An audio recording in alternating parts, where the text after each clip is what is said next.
A lot of people hate cruising, and they hate people who cruise, and I want to talk about it. Let's get into it.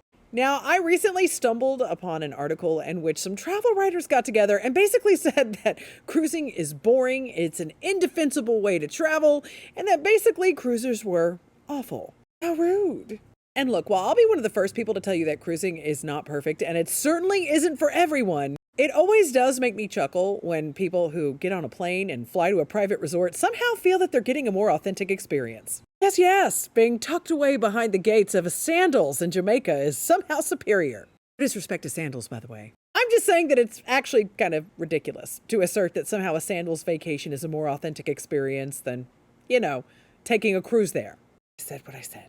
As somebody who's taken planes, trains, automobiles, and cruise ships to different locations, I can tell you that travel is travel. And unless you actually, go to some small village and buy a home there and live there for an extended amount of time, you're probably not going to get a quote-unquote authentic experience anywhere that you go.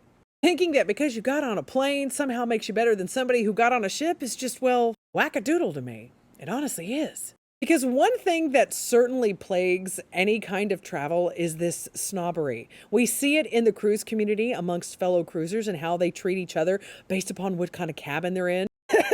Balcony snobs. Not that there's anything wrong with having a balcony. I myself may or may not put a bid in for one. I'm going to put that bid in. Don't judge me. I feel like some of you are judging me. It's fine. I'm kind of judging me. You see where I'm going with this. And that is for every person who stays in the Haven on NCL and looks down on somebody who's an interior suite, there's somebody that's flying into a private resort who's looking down on a cruiser. And I think it's because at the end of the day, there are just a lot of unhappy people who don't feel good about themselves and somehow want to feel better than everybody else. And for these people, being able to do things that somebody else can't do or won't do somehow makes them feel, special or better.